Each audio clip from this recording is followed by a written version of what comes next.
Pues empezamos. Muy buenas tardes.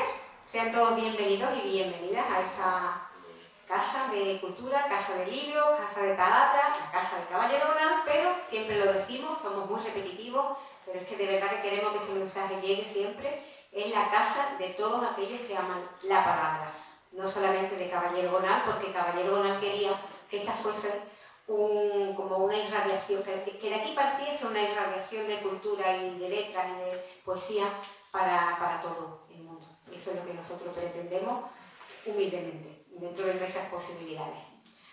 Les aseguro que ustedes han elegido muy bien hoy a dónde tenían que venir. Sí, señor. Hoy lunes, que normalmente no hay muchas actividades en Jerez, pero hoy sí que ha cuadrado que hay varias actividades interesantes, todas además, y yo les aseguro que han elegido mejor que nadie. Porque tengo el honor de recibir hoy un libro de Vicente Vegazo, que está aquí a mi derecha, uno de mis mejores amigos y uno de los mejores poetas que ha dado la provincia de Cádiz y más allá. Y que se prodiga muy poco, así que es un milagro casi que él haya querido publicar y que haya elegido Jerez y la Fundación Caballero Bonal para hacerlo, pues a mí me llena de orgullo y satisfacción, como decía un señor que vive en un país extranjero. A su derecha ya empieza a ser un poquito más habitual en esta casa, Mercedes Escolano, de un tiempo a esta parte tenemos la suerte de contar con ella porque además ha publicado muy recientemente y porque bueno, hemos tenido la alegría de que la hayan premiado por su quehacer literario, poético, también, os digo, una poeta que vamos, es insustituible. Hay que leer a Mercedes Escolano sí o sí. Y en eso yo sé que Vicente está de acuerdo conmigo. Nosotros somos de alguna manera, aunque ella es tan joven como nosotros, pero somos de alguna manera deudores de su palabra y de su magisterio como poeta. Hemos aprendido mucho de ella y la hemos seguido siempre. Así que hoy tenemos una compañía maravillosa. Han elegido ustedes, lo repito, muy bien. Vicente me ha dado además el gusto, la alegría de que me pidiera que prologara este libro tan precioso, que luego él nos hablará, Orden de la Mar, y bueno, pues muy a gusto yo, un poquito con miedo, por ver si le gustaba lo que yo podía escribir en ese momento, pero con mucho gusto también pues lo hice. Y voy a leer entonces ese prólogo para que ustedes lo conozcan, porque no es lo mismo leerlo que escucharlo, siempre igual que la poesía, ¿verdad? Se nota diferente de palabra que por escrito. Y después le dejaremos a Mercedes, ella también su sitio para que presente un poquito y a Vicente para que nos lea, nos cuente. Creo que va a ser una tarde muy, muy bonita, de verdad. Así que voy a leer mi prólogo. Se titula Orden y desorden, como se llama Orden de la Mar. El mar y el amor, explícitamente el amor carnal, tienen muchos puntos en común. Su orden y desorden son de la misma categoría, de la misma medida. Mareas, pleamares y bajamares del deseo, oleajes, vaivenes rítmicos, olor a sal y a brea, mutaciones de aspecto y de tonalidad, cambios de temperatura y de elevación. Todo esto sucede por suerte o desgracia en el amor como en el mar. Sucede y se sucede, rítmica y repetidamente, con esa música de fondo que es la que ponen el oleaje o el aliento, la tempestad o el resuello. El verso de la serenísima María Victoria Atencia, por favor, hay que ponerse, hay casas con las manos cuando uno menciona a María Victoria Atencia, una de las maestras de la poesía andaluza.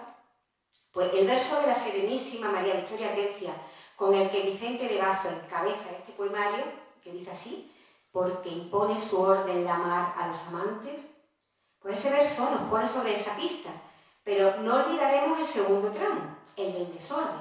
Ella habla de orden y él habla de orden y desorden también. Impone al mar su orden y su desorden, su gama de repeticiones armónicas, pero de improviso su disonancia, el caos momentáneo, asombroso en el buen o el mal sentido de la palabra asombro. Porque la mar, cómplice del deseo que expresa repetidamente Degazo en este poemario, es también temible furia, inesperada espada, tal y como el amor. El blando amor, como la apacible orilla, como la tierra mojada bordeada de sal y espuma, pero el duro amor, como la profundidad oceánica donde puede zozobrar el amante, pero el esquivo amor, como el mar que se retira y deja al mismo amador suspenso en su soledad, en su silencio. Este libro, que Vicente Degazo califica como juvenil, tiene no obstante, y ahí tengo que contradecirte, amigo, una solidez y una consistencia que pocos poetas en la madurez alcanzan. Es un libro granado y cerrado, perfectamente ensamblado, casi monotemático y, sin embargo, tan lleno de matices, tan irisado, que la lectura se convierte en un ejercicio ágil, con mucho de inmersión y de natación, de apnea, de movimiento y esfuerzo controlado. Nada el lector por este mar amor que nos regala Vicente Degazo con satisfacción, pero no con complacencia. Nada o se hunde, nada o se recupera, nada o bucea, que también el buceo se parece al amor. Se adecúa al orden y al desorden de este mar que reconoce y al que de un modo u otro alguna vez nos habremos entregado. Orden de la mar es un libro bellísimo. Créanme o simplemente sumérjanse en él, a pulmón libre, con el respeto justo que hay que guardarle al océano, a su misterio atrayente, con la pulsión también que nos acerca al riesgo. No saldrán indemnes, pero ¿quién querría dejar de aventurarse? ¿Quién querría quedarse, la piel y el corazón igualmente sedientos, en la cobarde orilla? Muchas gracias.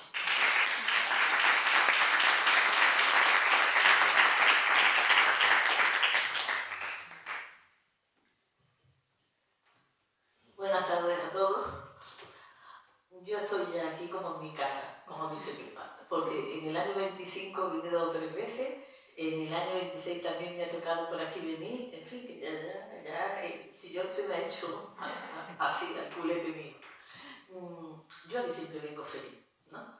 Bueno, solamente hay una vez que vine encogida, porque tenía yo una lectura hace muchísimos años y no quise decir que no, y entonces el día que tenía que venir a leer, ese día se murió pues mi padre, y entonces pues bueno, fue como una cosa de estas que yo quería quedarme de mi casa y ir a la lectura, ¿no?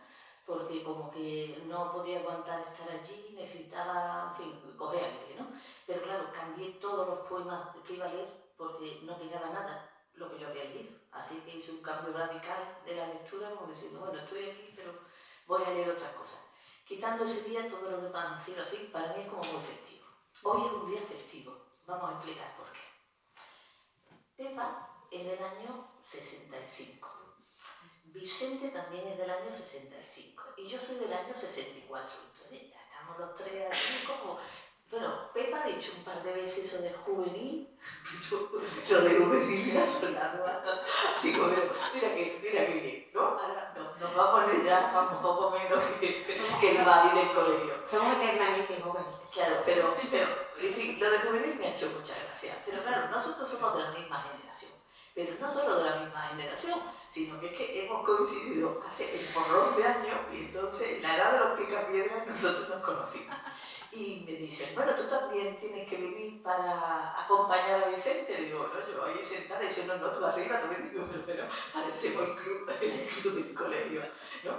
En el colegio no nos conocimos, porque Pepa es de Jerez, Vicente de San Lucas y yo de Cádiz. Entonces, claro, teníamos el triángulo que parecía allí, el triángulo del Cante. Pero Vicente, a quien primero conoció, si no lo pienso mal, es a Pepa. O sea, en su primer año de facultad en Cádiz, porque los dos estudiaron filología hispánica. Entonces, el primer año se conocieron. Y es más, compartían una casa con más estudiantes, y entonces yo sé que en esa época Si ahora Pepa es mona, entonces era, bueno, monísima. Porque Pepa no se ha estropeado, Pepa no tiene ni cana, ni arruga, ni nada. Pero bueno, en fin, ya no es la Pepa de los 18 años. Pero imaginar a Pepa con 18 años y todos esos niños que compartían la casa con Pepa, porque Pepa era la única mujer allí, estaban todos con la babita caída, Vicente incluido, ¿no? Y entonces, claro, yo no sé por qué Vicente ha dicho, Pepa, bueno, y estaban todos enamoradísimos. Y bueno, y Pepa era muy dicharachera. Vicente era bastante tímido. Era delgado, muy delgado, porque según él comía poco. Eran como los años del hambre. Lo hice, comíamos todos muy poco. Porque, Pero Marcelo. Claro, Marcelo era el gordo del grupo, ¿no? Marcelo era bajito, redondo y comía mucho, pero los demás comían poco. Y yo no sé si los padres de Marcelo le daban más dinero, pero los padres de Vicente pues no tenían mucho para darle. Y entonces, pues claro, había que tirar por lo que los padres te dieran para la casa esa de estudiantes. Entonces primero conocí a Pepa, y bueno, como a Pepa le encantaba escribir, pues Vicente le encantaba escribir, yo creo que bueno, era, en fin, el ideal, ¿no? De una casa de estudiantes. Después tenían otro compañero que también le encantaba escribir, o sea que aquello era el club de los escritores de primer año de carrera, ¿no? Yo conocí a Vicente un poco más tarde, pero yo siempre he calculado que yo estaba un año por encima de ellos, con lo cual pues yo estaría en segundo o en tercero cuando conocí a Vicente, ¿no? Y no recuerdo justamente cómo nos conocimos, pero ya a Pepa en ese momento, yo no la recuerdo, en ese momento no vivían ya con Pepa, vivían en otra casa en el centro de Cádiz y era una casa, bueno, pues como un poco de calidad, pero olía muy bien, porque abajo había una perfumería, en la planta baja. Y entonces toda la escalera olía maravilloso. Ya cuando se llegaba ya a la segunda planta, se olía a pollo, como a pollo cocido. Pero la entrada era como muy lujosa, muy majestuosa. Yo decía, esta gente debe ser carajo, ¿no? Las casas de estudiantes entonces en Cádiz eran cutre, ¿no? Claro, ya por arriba era cutre, pero por abajo no, por abajo era palacete, ¿no? Y yo no recuerdo cómo llegué allí, pero a mí un día, bueno, pues charlaba mucho con Marcelo, que era el otro de la casa, charlaba con Vicente charlaba poco, porque Marcelo y yo éramos de verbo suelto, y Marcelo era una locomotora, y entonces Vicente era más callado. Pero me dijeron, bueno, pues, ¿por qué no vienes a comer? Yo entonces tenía que llamar a mi casa, pues yo vivía en casa de mi padre, para decir, mamá, que no voy a ir a comer hoy. O sea, que yo daba como el aviso, buscaba los de siempre, las cabinas que entonces teníamos que buscar, ¿no? Como ahora que coger el móvil. Y le digo, bueno, pero vosotros qué coméis. Y dice, bueno, no me dio mucha explicación. Me dice, tenemos que ir a, ¿cómo se llamaba esto? A Simago. A Simago le cogía lejos, o sea, que ni siquiera era un sitio que estuviera al lado de su casa. Y ahora me veo que compran un pollo. Me dice, ¿tú sabes cocinar? Yo dije, esto suena mal. Yo no sabía hacer nada, yo sabía hacer una tortilla francesa. Le digo, yo nada. Digo, pues, vamos, pues, en fin. Y ahora veo que compran muchas especies. Y eso era el pollo. Había que meter el pollo entero en la olla express porque no teníamos un cuchillo bueno para cortar, no tenían nada así, se metía el agua, se metía el pollo, le echaban un montón de especias de los botes de eso, se cerraba la olla y ya salía el pollo hecho, ¿no? Bueno, el pollo salía bien cocido, más malo que la más. Yo dije, Dios mío, ¿así se cocina un pollo? Digo yo, mira, en mi casa yo veo a mi madre que lo corta y lo fríe, unos bolitos, ni una patata, ni una cebolla, ni nada, ni zanahoria, nada, ni pimiento. Aquello era el pollo cocido. Y entonces yo dije, bueno, pues nada, esta gente come sano, ¿no? Aquí no hay aceite, aquí no hay fritura, ¿no? Aquí no hay patatas fritas, vamos yo, ¿no? Y entonces nuestra visita, así como nuestra charla en la casa de Vicente, era muy agradable, porque nos comíamos pollo, porque siempre había pollo, o sea que no sé si es que todos los miércoles había pollo, o era el día del pollo, pero bueno, siempre había pollo y siempre teníamos como una tertulia de a ti que te gusta, tú qué estás haciendo, tú qué haces, en fin, era como muy animado. Vicente me dice, ¿tú te acuerdas de las cosas que leíamos entonces? Digo, pues no mucho, porque claro, yo me acuerdo un poco de lo que yo leía, pero de lo que él leía no. A él le gustaban mucho los clásicos, también de la generación del 27, pues bueno, pues le gustaba, por ejemplo, Alexandre, que a mí en esa época me parecía un escritor magnífico y ahora, pues bueno, pues no tanto, ¿no? Le gustaba mucho Salinas, que a mí sí me sigue gustando también un montón, pero yo, por ejemplo, él me decía, yo en esa época leía a Góngora, leía a Lope, yo no leía ni a Góngora, ni a Lope, ni a alguno de los siglos de oro. O sea que yo estaba mucho más situada como en una poesía más contemporánea, ¿no? Yo había leído sobre todo el 27, después me había leído poetas de posguerra de la primera o la segunda promoción, los de 50 me parecieron más interesantes, y luego ya pasé a los poetas de los años 70, que entonces en esa época acababan de salir una antología en cátedra, que yo creo que todos nos la compramos porque era como la última novedad de esa época, ¿no? Y luego nosotros, claro, somos poetas de los años 80, o sea, hemos crecido en los 80 y tanto, hemos ido publicando nuestros primeros libros.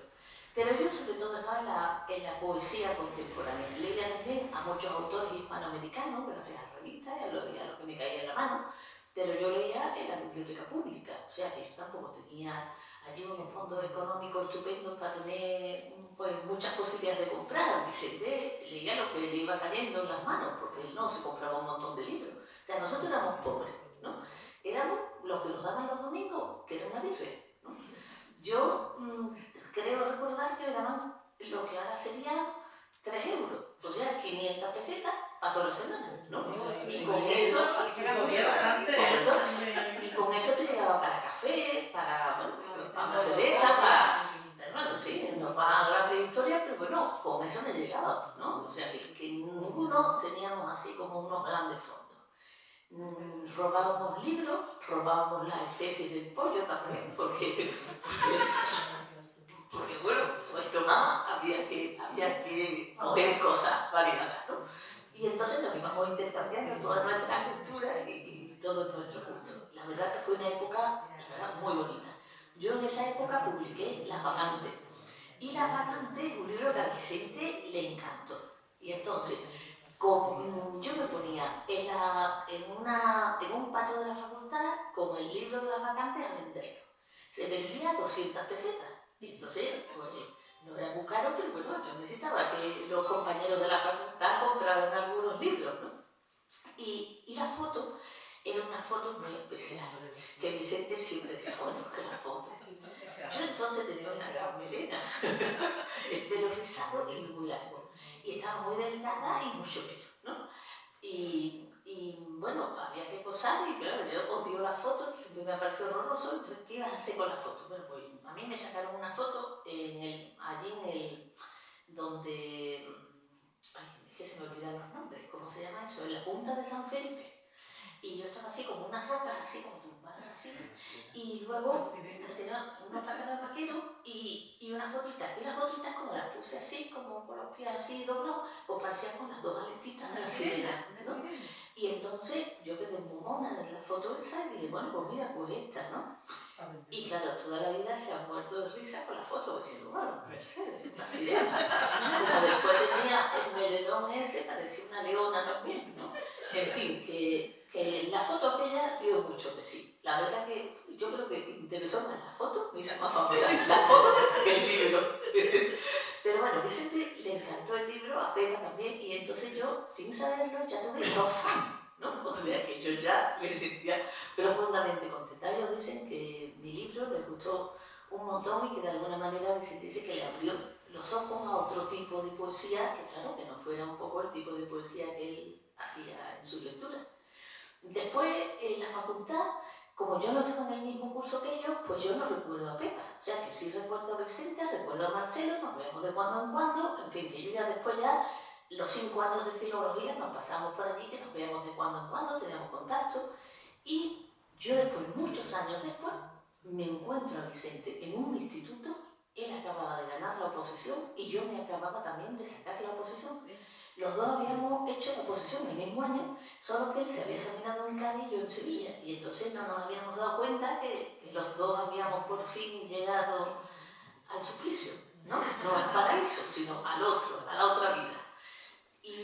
pasado, pues eso, una nota, 30 y tantos años los dos ahí dando clases de lengua, de literatura, ahora ya nos hemos jubilado, por lo cual ahora estamos estupendos, ¿no?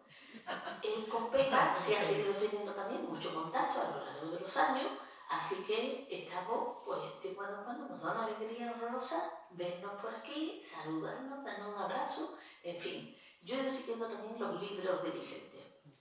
El primer libro de Vicente se llama Islario, y yo tengo uno que se llama Islas. Y entonces dijimos, bueno, ya estamos hermanados, ya está. Tal cual. Además, en ningún momento, yo no recuerdo que en ningún momento me dijeran, oye, yo estoy escribiendo esto, ¿tú qué estás escribiendo? Sino que coincidió en pocos años de diferencia nuestro libro. Después tiene otro que se llama Bestiario. Y yo le dije, bueno, Vicente, además del Hilario al Bestiario, ¿no? Pues la verdad que había 3 años de diferencia y yo dije, bueno, Vicente, estás ya como máquina, ¿eh? Estás cogiendo ya velocidad. Yo llevaba muchos años publicando porque, claro, yo empecé a publicar en el año 1982 y ya Vicente estaba en el 2004, o sea que había una diferencia. Yo era muy precoz y Vicente se lo había tomado con más tranquilidad. Mientras tanto había escrito muchísimos poemas, porque en la época que nos conocimos Vicente ya escribía y nos enseñamos los poemas a mano que escribíamos en nuestro cuaderno. Después, el siguiente libro de poemas es Arte Menor. Ahí coincidimos en que es un libro de la Diputación de Cádiz. Yo también tengo uno publicado en la Diputación de Cádiz, Pepa también tiene otro en la Diputación de Cádiz, o sea que la colección de los libros de bolsillo de la Diputación, ahí estamos los 3. No los busquéis porque no los venden. No sé por qué motivo la Diputación no vende esa colección y es como si estuviera... Que se encuentran de segunda mano y eso, pero... perdidos. Pero la colección es nuestra. Bueno, pero la colección es estupenda porque es una colección además de poetas, muchísimos de ellos son gaditanos, no todos, pero además libros, bueno, de gente que empezaba sobre todo, ¿no? Luego yo llevé en la Diputación una colección de pliegos de poesía, más con un diseño muy bonito, pero eso no se vendía, eso se regalaba, porque no le pusieron copyright y entonces teníamos como 500 ejemplares para regalar. Mandábamos mucho por correo y yo fui haciendo una colección de autores gaditanos, ¿no? O sea, empezando pues, desde los que habían nacido unos cuantos años antes que nosotros y luego seguíamos con los más jóvenes. Con lo cual, pues invité a Vicente también a decirle, oye, si quieres entrar en esta colección, ya sabes, era una colección muy pequeña, el pliego daba para 12 poemas, y entonces no había que tener un libro. Y luego, pues ahora ya ha llegado este de aquí. Entre el anterior y este hay muchos, muchos años. El anterior, el pliego, en el año 2008, y este del 2026. Y entonces uno piensa, ahora ya Vicente nos tendrá que contar esos misterios de su vida. ¿Qué ha hecho Vicente en todos estos años? ¿Dónde tiene todo guardado? ¿Qué ha escrito en todos estos años? Porque ser profesor es agotador. Te quita todo, te quita la energía y más, ¿vale? Pero bueno, son muchos años. Yo también he pasado muchos, muchos años entre un libro y otro en una época muy complicada. Yo pensé que Vicente iba a publicar los poemas de la Sugeste, ¿no? Pero no. Los poemas que tenemos, los de Orden de la Mar, son los poemas que Vicente fue escribiendo antes de su primer libro. O sea que él tenía un par de libros que iba escribiendo cuando estábamos en la facultad.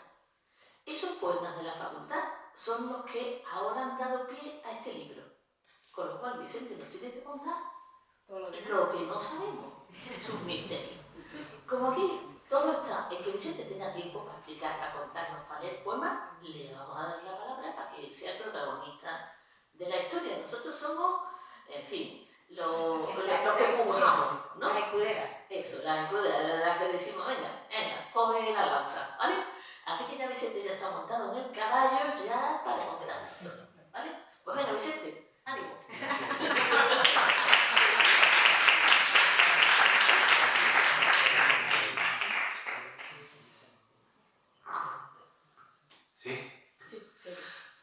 Bueno, en fin. A ver, parece que hemos estado oyendo las batallitas de juventud, pero todo esto viene a que si miráis el libro, estos poemas se escribieron entre 1985 y 1988. Es decir, los escribí prácticamente todos en Cádiz y eran justamente en ese periodo. Es decir, Mercedes nos ha contado todas las historias porque, bueno, vamos a divertirnos, sino porque todas esas historias explican un poco de dónde sale el libro, ¿no?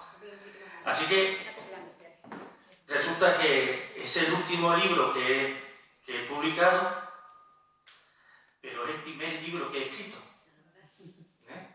Es decía Pepa que un libro que yo he calificado de juvenil. No es que es juvenil. Lo digo porque el libro yo lo había dado por perdido. En realidad son 2 libros. Primera y segunda parte, pero en realidad eran 2 libros. Y yo el libro lo había dado por perdido, porque uno tiene un montón de papeles amontonados. Pero cuando uno se jubila y empieza a tener tiempo, eso que vale más que el oro, el tiempo, y empiezo a tirar papeles y carpetas, y entonces encuentro los 2 libros, todavía manuscritos. Y los copio, los transcribo por el ordenador y digo, joder, es verdad, están llenos de defectos, pero las imágenes todavía tienen fuerza. Además, yo ya no puedo escribir así, porque son poemas que se escriben sin ninguna norma de ortografía, de expresión, de comas, de puntos, de mayúsculas y minúsculas. Y pienso, joder, pues la gente escribe así a los WhatsApp. Así que un libro escrito en los años 80, pues puede resultar ciertamente, por lo menos en la forma moderna, ¿no? Y desde luego atrevido, por eso no me atrevería a decir las cosas que digo ahora. En realidad me estoy viendo a mí con 40 años menos. Es como si viera otro. Yo no sé cómo explicarlo, pero es como si viera otro, ¿no? Como si estuviera leyendo el libro de otro, ¿no? Porque es difícil, después de 40 años, reconocerse a sí mismo, ¿no? Es como mirarte en un espejo y verte a ti con 40 años menos. Resulta un poco complicado. Entonces, yo lo que hablamos con Pepa y con Mercedes es hablar un poco de la época, en el tiempo que surge el libro. ¿Qué leíamos? ¿No? Por ejemplo, mirando en los libros, descubro un libro de Neruda, 20 poemas de amor y una canción desesperada que me dedica Pepa. Y me dice, ojalá escriba muchos poemas como este y ninguna canción desesperada. Pues escribo poemas como esos, pero también alguna canción desesperada.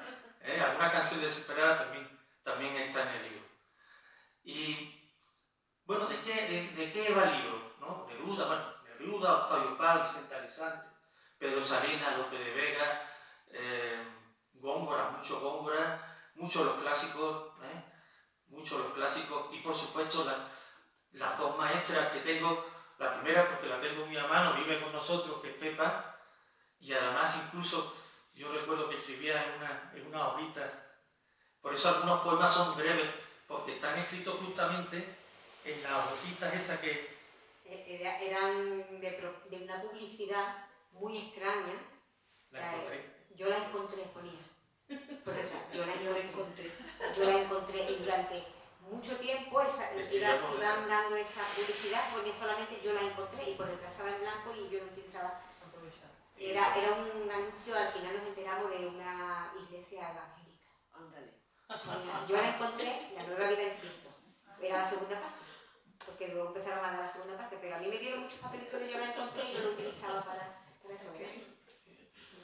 Y luego, en ese primer año también en la universidad, pues conozco a Pepa vendiendo. Fue el primer libro que yo compré de poesía, en la cual un poeta, una poeta en este caso, me dedica un libro.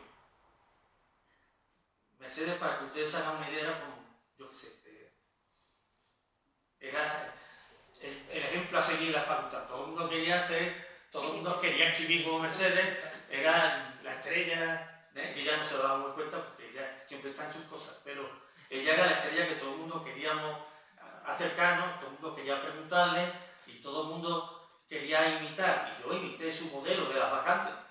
Me pareció un libro muy válido. A mí me sigue gustando ese libro. Me sigue gustando muchísimo este libro. Bueno, esos años que leía, pues solo leía poesía en la facultad. Yo no recuerdo, excepto los libros que tenía que leer por obligación en la carrera, no recuerdo haber leído muchas novelas. Y yo era un lector de novelas, pero la poesía es un virus, es un virus. Entonces, Pepa, hablando de poesía, y no solo hablando, escuchábamos todos los días, estábamos escuchando a Auster, a Serrat, a Cecilio Rodríguez, Y eso todos los días, eso crea una impronta, ¿no? Mucha música. Y tú nos enseñaste mucha música en inglés, que nosotros no conocíamos. Escuchábamos muchos cantautores, pero tú nos trajiste la música en inglés. Y la movida, autores de la movida. Los autores de la movida también tienen una letra, las canciones tienen una letra muy interesante. Aquello de la modernidad, yo creo que estoy mirando para ello, veo gente de mi edad y sabe de lo que estoy hablando, de las canciones de la movida también. Bueno, pues entonces había que escribir, pero claro, escribir. Después al lado de Mercedes, al lado de Pepa, sí, de verdad que me daba mucha vergüenza. ¿No? Me daba mucha vergüenza, yo pensaba que esto no era, en fin, que no tenía ningún interés y por supuesto no me moví para que eso se publicara. Claro, ya luego acabó la carrera, me puse a trabajar, me puse a estudiar, saqué la plaza, disfruté de mi trabajo como profesor y luego hice la mili, me casé y yo no volví a retomar la poesía hasta el siglo XXI prácticamente. Que ya tenía yo una cierta estabilidad, ¿vale?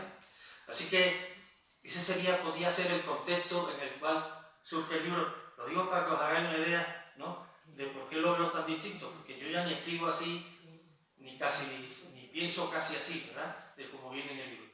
Ni en la forma, ni en el fondo, casi ni me reconozco. Es como si estuviera aquí hablando de otro poeta, como si estuviera presentando a otro poeta. Esa es la sensación que yo tengo ahora, ¿no? Bueno, antes de que se me olvide, ya sé que si no luego se me olvida, quiero dar las gracias a Pepa, a la Fundación y a Mercedes. No se me olvide, pero luego se me olvida. Que aquí esto dice ella que es como su casa, también es como la mía, solo que yo me siento normalmente allí. Yo he venido a muchísimos cursos aquí, ¿verdad? Y a muchísimas conferencias. Alguna vez he presentado a alguien desde esta mesa, pero yo siempre he estado en ese lado. Así que yo también considero esto mi segunda casa. Sí, y lo es. Bueno, vamos a empezar con el título. El título ¿qué es lo que dice? ¿O qué sugiere? Orden de la mar puede ser, mirando bien la portada, ¿no?, viendo las olas, que están como, ¿no?, están como colocados en una estructura, un orden, ¿verdad? Están ordenadas, cada elemento está donde le corresponde, pues podríamos hablar que el mar tiene como un orden, ¿no? Claro, pero si os fijáis bien, la mar está puesto en femenino y aquí la mar funciona como decorado, como escenario, pero también como metáfora del amor, la mar, el amor, ¿verdad? Metáfora. Pero el orden también puede ser un mandato, ¿no? Como el amor nos conduce por sus caminos y tú no puedes escoger esos caminos, aunque tú creas que los dominas y que los puedes manejar, tú no puedes meterte en los caminos. El mar, el amor ordena esos caminos. Y por otra parte también, orden de la mar es como si habláramos de, yo qué sé, de una secta, de una organización. El que entra en la mar, pues entra totalmente perdido, en donde todo funciona al revés, en donde funciona lo blanco y lo negro, donde matices contradictorios también pueden verse en los mismos hechos, en la misma escena. El amor es algo inexplicable, que puede ser algo y lo contrario, ya lo decía Lope de Vega, ¿no? Quien lo probó lo sabe. Así que el tipo inteligente que yo creía que era, no era tan inteligente, que yo controlaba con la razón, ¿verdad?, con la ilustración, ¿verdad?, que yo podía racionalizar, que yo controlaba todos los asuntos, que no había problema que a mí me superara, pero resulta que te enamoras y ya es el mundo distinto, es el mundo diferente, son las ínsulas extrañas, es el orden, yo diría más bien como dice Pepa en la presentación, es el desorden del mar. Si todo lo que hasta entonces tenía un orden y tenía un sentido, cuando te enamoras, y yo lo hago en estos años, cuando te enamoras de verdad, no cuando flirteas ni cuando ligas, cuando te enamoras de verdad, es cuando todo está boca arriba, boca abajo, no entiendes prácticamente nada. Te entras en un mundo misterioso, caótico, donde te da la felicidad, pero que también te da muchos disgustos, ¿no? De hecho, Claro, mucho disgusto. De hecho, en la primera parte, aquí están las dos caras del amor con todos los matices que queráis. Y este libro que encuentro, que es un libro de amor, lo digo porque he leído otra cosa en el diario de Jerez, es un libro de amor, son poemas de amor, porque cuando se tiene 20 años se piensa que para qué va a servir la poesía, sino para escribir poemas de amor. Porque uno piensa así ahora, claro, el amor es una parte mínima de la poesía. De hecho, yo ya no escribo, hace mucho tiempo que no escribo poemas de amor, pero yo pienso como pensaba mi alumno. Oye, escribí un poema, tú escribes un poema de amor, ¿para qué sirve un poema? Entonces yo escribo poemas de amor. Pues en este poema de amor os aseguro que está escrito tal cual lo encuentro en la carpeta. Y hay errores, y hay cosas que yo no las diría, o que yo las diría de otra manera, o que yo las estructuraría de otra manera, pero he preferido que los poemas no pierdan su frescura. Y están escritos tal cual a mí me habría gustado publicarlos en los años 80, cuando yo tenía 20, 21 años. Así que está tal cual. Incluso, fijaros bien si está tal cual, que incluso está en el orden en que se escribieron los poemas. Lo digo porque alguien podría decir, joder, parece descolocado. Yo, la verdad que le colocaría otro orden. Pero luego lo pensé, no, tal como se escribieron y en el orden cronológico en el que se escribieron. Y se nota cómo los primeros poemas son más torpes y cómo cuando a medida que voy avanzando, voy madurando no solo en las ideas, sino también en la forma. No solo las ideas, no solo en el contenido, sino también en la forma.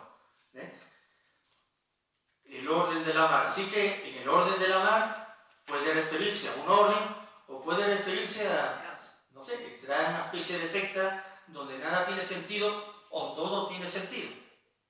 Porque cuando te enamoras, todo tiene sentido, o no nada tiene sentido. Ya Lope de Vega decía, si os parece contradictorio la definición que yo doy de amor, pues quien lo probó lo sabe. Y yo ya ¿no? Y Lope de esto sí sabía. Lope de Vega sí sabía. Entonces, luego alguien me preguntó, bueno, ¿esto es una especie de biografía? Pues no. A ver, los lectores en general consideran que la poesía es un género confesional, pero no es verdad. No es verdad. La poesía es un género de ficción. Y es verdad que hay una realidad, hay una experiencia sobre la cual construyo, imagino o fabulo con los poemas, pero no es un libro confesional. No lo digo por si alguien... no. Un libro confesional sería un libro de memorias. Pero esto no es una biografía. No es un libro confesional. Lo digo porque a veces me invento unos escenarios muy fantásticos, muy basados en los mundos clásicos. Pero no es un género confesional. La poesía, ya lo decía Luis García Montero, es un género de ficción. Igual que la novela, igual que la narrativa, igual que el teatro. ¿Vale? Entonces os leo una antología, una selección de poemas, y si luego queréis preguntar algo, si queréis comprar el libro, si queréis que os lo firme, pues todo eso.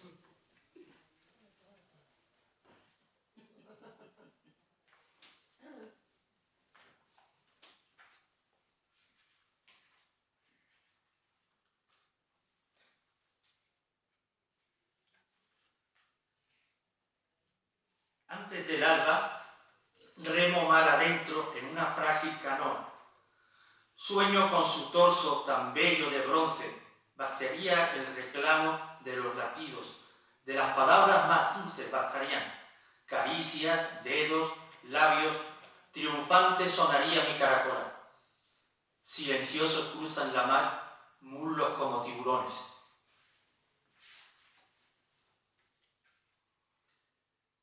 El acero de sus ojos, su gesto de piedra, un séquito de amantes veneran sin recompensa su imagen de bella esfinge, pero ruges colérica, no soportas mi indiferencia, que solo finjo. Sin piedad ordenas me troceen y arrojen los pedazos a las fieras. Río con la carcajada insobornable de los mártires.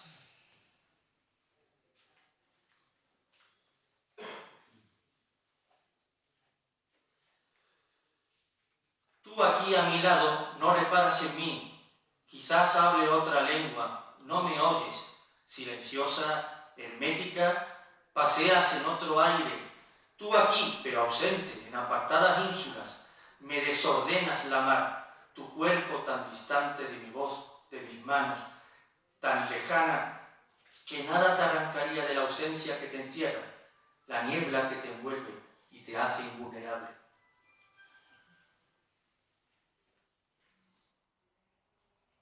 Debería no retenerla en la memoria, aunque su ausencia me duela el cuerpo, borrar minucioso la huella indeleble antes tan deseada de sus ojos, de su aliento, de sus manos, olvidar la forma sagrada de su nombre.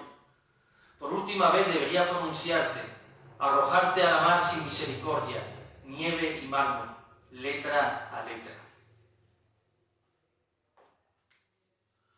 Otra vez le ofrecieron las rosas y el agua pura, pero no sabía huir de sus ojos oceánicos, del cautiverio de su cintura, del laberinto de su cuerpo, no sabía huir de la noche oscura y sin alba. Si alguna vez escapa, no lo reconocerán, no lo reconocerán.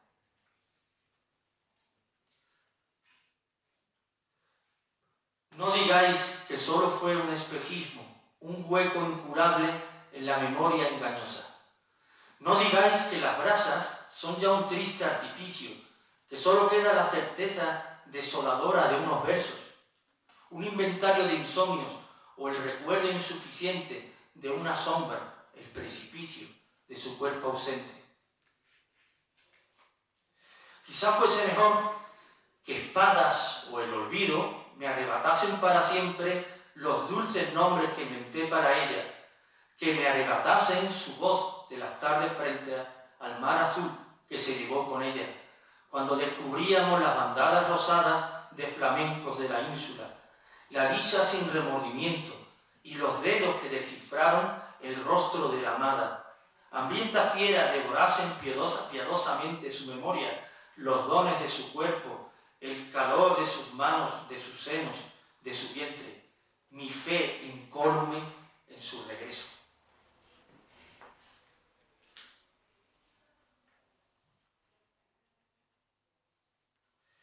La paz de tu cuerpo, el agua tranquila, la alcoba, puro silencio.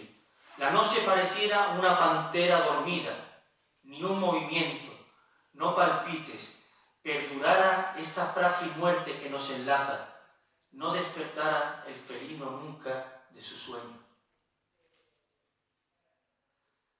La contemplación es anhelo, el roce de la piel la ascensión presagia, atrás los abismos, la densa niebla que oculta las rosas, los dardos de la lluvia o las tinieblas. Codicio un destino de encendidas nubes, el oro tibio del sol o un reposo de alas, el silencio, la luz amada que sosiega tu dulce rostro iluminado.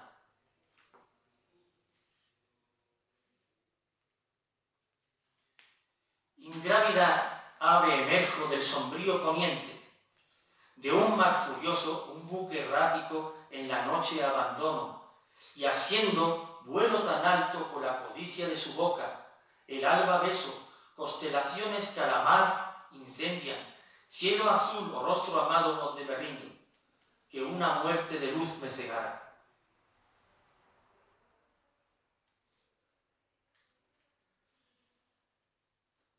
No vueles tan alto sin que te abrace, sin que me ate a tu cintura, no haciendas luz que escapas de mi costado, separa las aguas y dame tu mano, abre tú mi cautiverio, el limo oscuro del cuerpo donde yace el paladar de amantes y ahogados. Amada, elévate conmigo, no me dejes aquí, herido, en la materia más húmeda, donde la noche se estancia.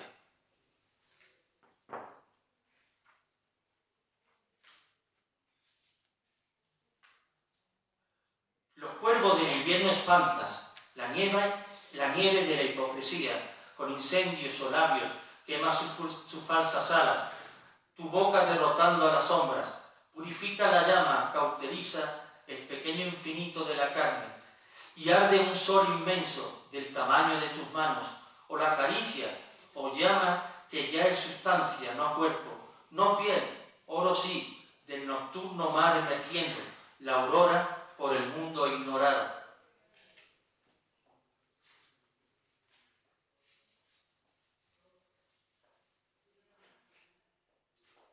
Porque los cuerpos no pesan cuando se abrazan.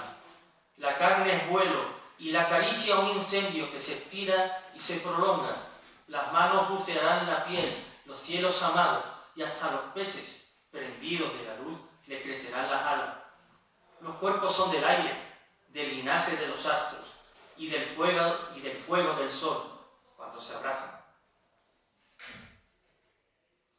O que regresen del mundo, a las ínsulas y sus jardines, al mar inquieto, corceles de blancura, galopen y salten sobre las olas nuevamente.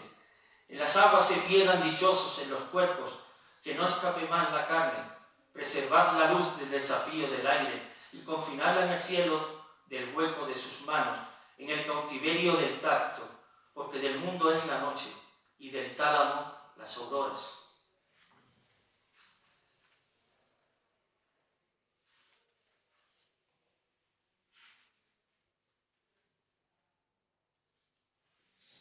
Y después el amante duda si el brillo de las metáforas o los retratos serán suficientes para no olvidar la dicha, si será la memoria tan concreta, irrefutable como el cuerpo cálido de la amada.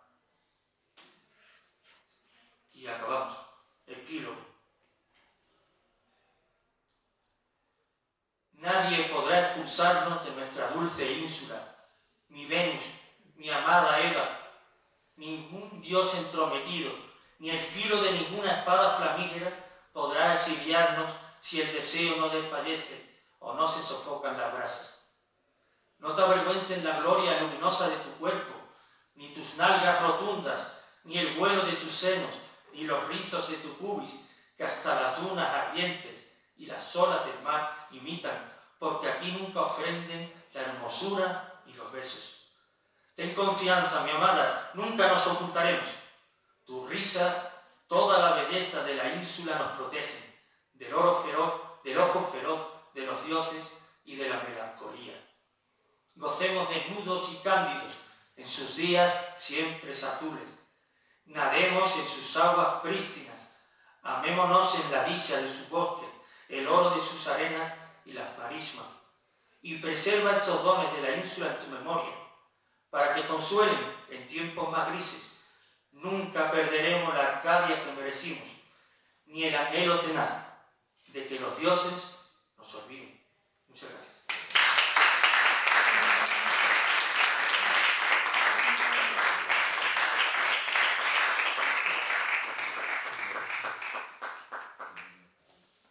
A mí este poemario me hace pensar en esos niños sabios que antes de saber saben, porque que tú con 19, 20, 21 años hayas escrito ese libro, yo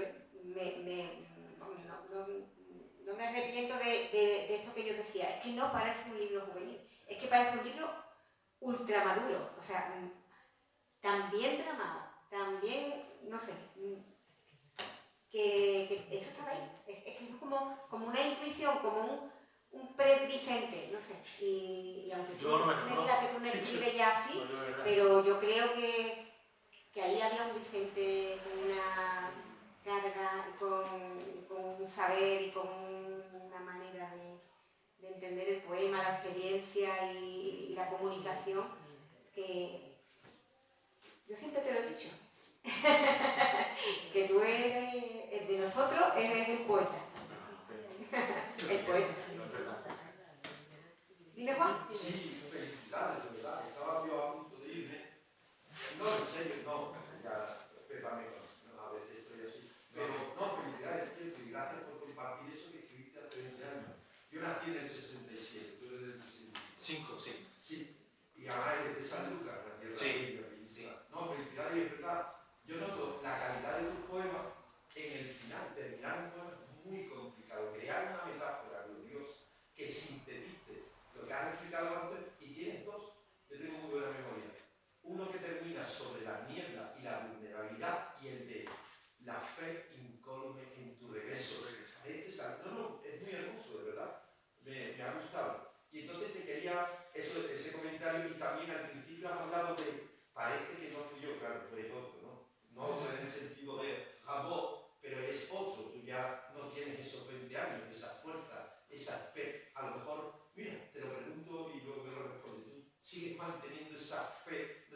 Solama, sigue manteniendo la fe incolme, crees que todavía que la niebla te hace. Es muy hermoso, yo lo utilizo mucho en cosas que no tienen que ver con el poema, pero para mí, además me gana la vida con ello, me pagan el dinero. La niebla es una de las palabras muy interesantes, en inglés es Misty o fog, y en alemán es Dribbel. Yo lo utilizo mucho para explicar otros conceptos que no tienen que ver con un poema, sino con una formulación. Entonces, la niebla, en otro, hablas de la niebla, pero claro, la niebla te hace vulnerable, como esa rosa de la Calabaza, porque te esconde. Pero claro, en la niebla nadie te ve. Lo que existe es la soledad. Bueno, este comentario, felicidades, etcétera, que soy de filología. Luego me gustaría saber si alguno fue alumno de José Luis Tejada, por curiosidad. José No Luis me hubiera José Luis Tejada, yo sí. me ha gustado conocer. No, y que me cuenten algo de las gallinas, no sé, algo que el hombre sabe, no, me parece. Bueno. Sí, además luego te voy a contar una cosa de... Vale, eso, porque me hubiera gustado, no sé, darle la mano, me hablaron, la que era anécdota, ¿no? Era el tiempo el de Mariano Peñalver Simón, ¿no? Bueno, entonces el comentario era, porque cuando te oía hablar de, es que parece que lo escribió, me he acordado de Asmorin, de Manuel Machado, donde él dice, lleno estoy de sospechas de verdades que no me sirven ya para la vida. Entonces, eso me lo ha recordado, esa extrañeza que tú sientes a la hora de ver este libro, que creo que sí, que es un gran libro, está muy bien construido. Técnicamente es muy bueno, sobre todo los finales. Terminar un poema es algo complicadísimo. No ya un poema, un corolario matemático también es muy complicado. O una película, los finales marcan. A mí me gustaba mucho Robert De Niro en una película que dice: al ganador se le ve en la salida. Yo creo que no, se le ve en el final. Aunque quede tarde. Sí, además aquí teníamos a Caballero Bonal, que es claro, un experto en terminar. Él termina de una forma curiosa. Tiene uno que yo siempre recuerdo, que es el del que dice únicamente soy mi libertad y mis palabras.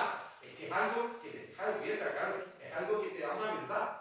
¿No? Tiene un nivel y demás. Bueno, entonces el comentario, tú tienes alguna sospecha, Manuel Machado escribió Asmoyende, ¿no? Aunque no te da tiempo de que No, vale. ¿Tú tienes alguna sospecha de verdad que no te sirva ahora para la vida? No sospecha, no entiendo la pregunta.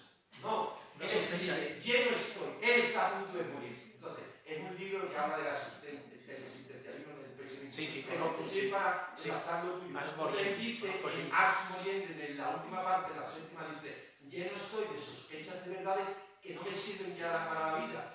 Tú ahora tienes alguna intuición de esta verdad, ya no me da tiempo. Es lo de la amada, lo que has dicho de la fe incolme en tu regreso.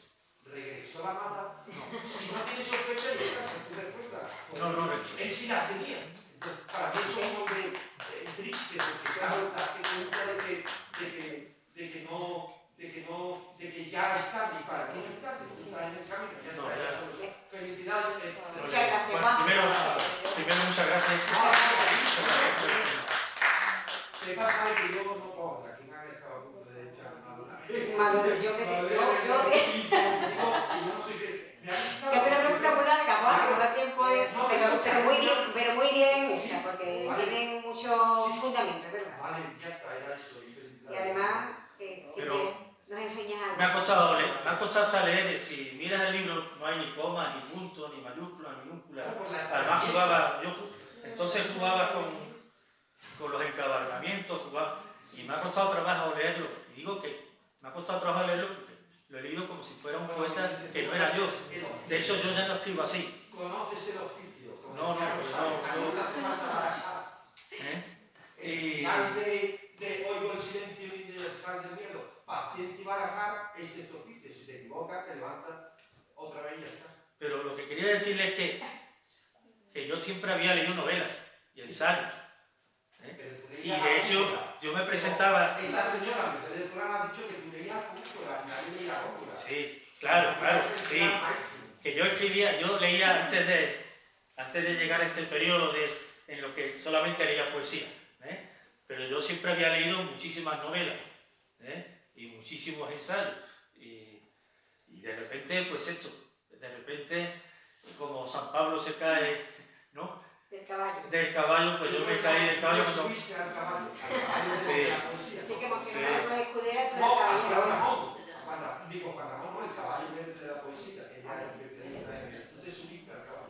subí al caballo y me caí muchas veces. Claro, te caes, te levantas. Y ya está. ¿Tenéis alguna pregunta más? ¿Algún comentario? ¿No? Yo, Sí, ahí está. este libro juvenil, con todas estas cosas maravillosas que habéis contado, fantásticas, imagino, supongo que tendría una o varias destinatarias gaditanas bellas, y este libro o estos poemas llegaron a la destinataria o a las A una destinatarias. sí. A las demás. A una en concreto sí. ¿Alguna en concreto? Una. A solo una. A la demás. Además, no, o sea que había varias. Vamos, yo y mi esposa. Era su amor marino. Hoy, Su amor marino. los demás no, los demás ni idea, no tienen ni idea de que yo escribía esto. Nada más. Ese sí es dato. Esto no es ficción. Eso Eso sí sí es es un dato dato. biográfico. De hecho, hay cosas suelto alguna descripción, pero hay que hurgar, hay que mirar, pero suelto alguna descripción, ¿no? Y no voy a dar más pistas, pero hay alguna descripción. Y las ínsulas extrañas, puedo decirlo, es Doñana. Las ínsulas extrañas, las dunas, las playas, las marinas, es Doñana. Somos aquí muy de islas, ¿eh? Esa es mi isla. Uno habla de mi isla, esa es mi isla. Los tres. Es Doñana. Hablamos Es el de- paraíso de Caballero Monar, Argónida, Sí. ¿no? Bueno, Cádiz Ese paraíso Ahí ancestral. también, también una hay una isla. Y llamo a mi amada, la llamo Eva, Por rarito, por algo, ¿no? Estamos como al principio. Y no me vaya el ángel con su espiada flamígera, ¿verdad? Ni ningún dios entrometido, ¿no? Estoy en mi paraíso. En fin, es verdad que es ficción, pero está con un anclaje real. Claro, si no, no lo escribo. Siempre hay una experiencia también de... Hay una cultura libresca, pero también hay una cultura real. Y ya no he vuelto a escribir más libros de amor, supongo que es porque Porque ahora haces el ya amor no lo en vez de necesito. escribirlo. Ya Lo haces pero no lo escribes. ya no lo necesito. A lo mejor lo que hace es que le cambies el nombre y no lo llamas amor, lo llamas de otra manera. Pero Pues sigue puede ser. siendo amor. Sí. Amor de mis entrañas, viva muerte. Es que a ella, a mí, ¿no? Te gusta mucho Salinas. Yo creo que una Sí. de las mejores... A los tres les gusta mucho Salinas. esa línea. Pero una de las definiciones mejores que yo he leído acerca del amor, lo dijo Salinas, ni en el llegar, ni en el hallazgo tiene el amor su cima, es en la resistencia a separarse, en donde se le siente desnudo, altísimo, soñado. Poeta del amor. Claro, Qué bonito. en la voz aquí de vida. Gran poeta del amor. oh, Se me ha olvidado decir que otro de los poetas, a ver, aquí hay, en la segunda parte del libro está San Juan de la Cruz, y están todos los místicos, está Fray Luis de León, no sé si lo habéis notado, ¿no? En el amor, la gente Yo sale he visto volando, el está, arco de Juan está José también Luis. Chagall, ¿no? Los amantes vuelan, está mucho en la segunda parte. Claro. Y en la primera está mucho Góngora, pero ¿el Góngora de qué libro?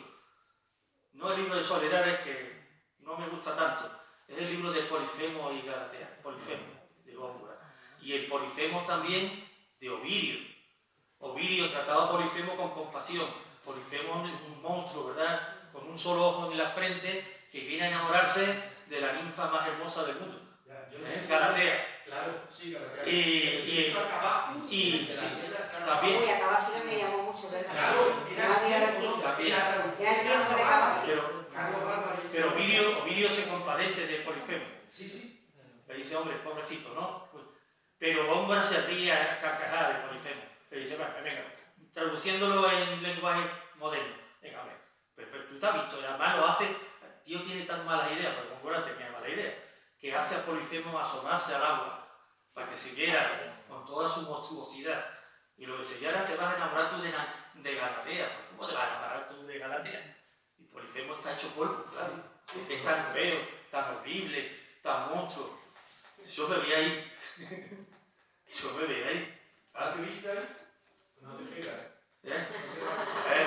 No, Yo me veía ahí. Yo comparto las palabras de Despertar. Es un poema y sobre todo atreverte a publicarlo, pero porque hay calidades. Sí. Como, mira, Julián Marías prologando la casa encendida del Rosario que conoció, entonces dice, de Luis solo se podía decir que era poeta. Solo eso. ¿Te hace Es poco? bellísimo, ¿no? Y él dice, todos escribimos versos hasta los 20 años. Luego, solo los poetas y los indiscretos. Exactamente. Buenísimo. Sí, María no quería... Muy bueno, muy bueno.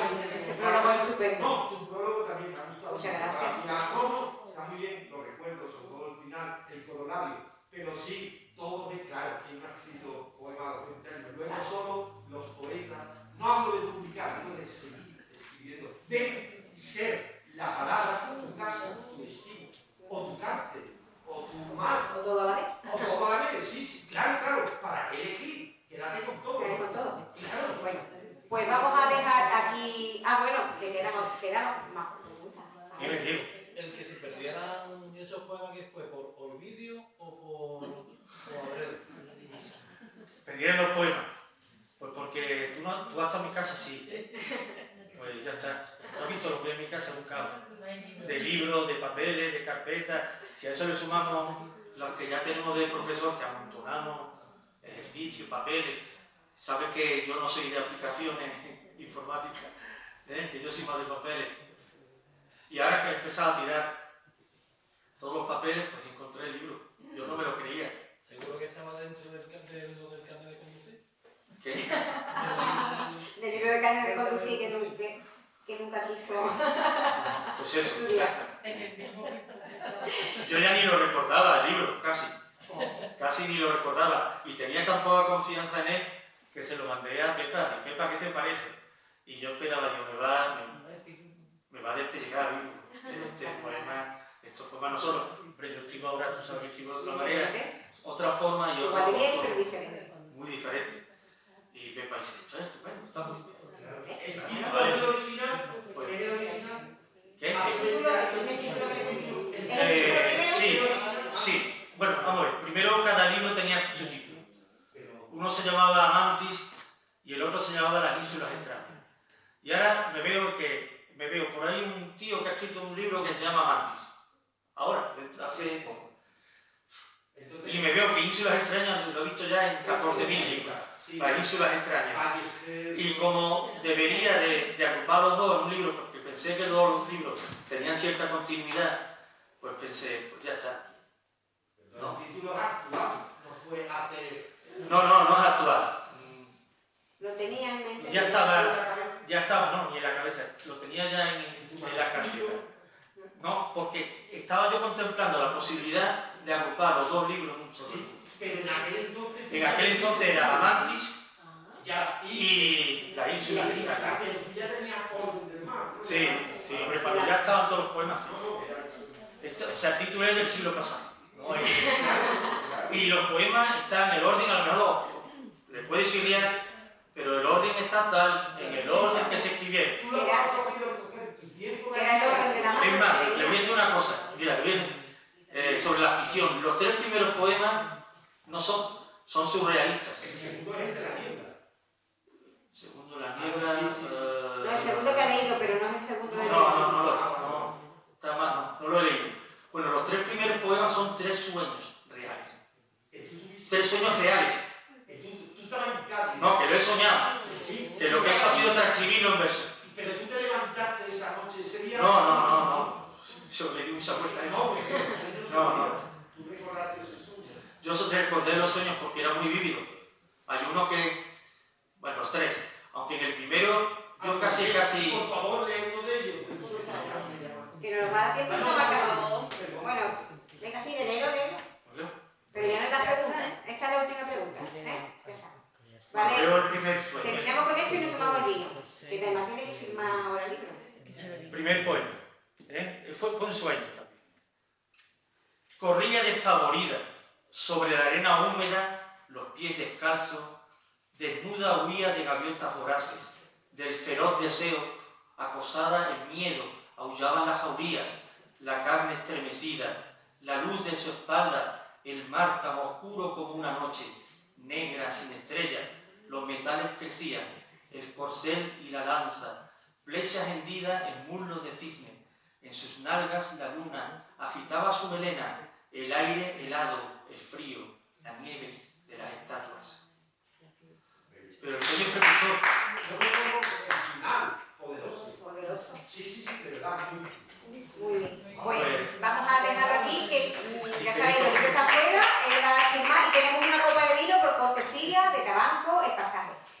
Y dentro de unas semanas te diré, porque viene el hijo de Tejada, José Sí. Tejada, que es poeta, y presenta un libro. Claro, mira, hoy siempre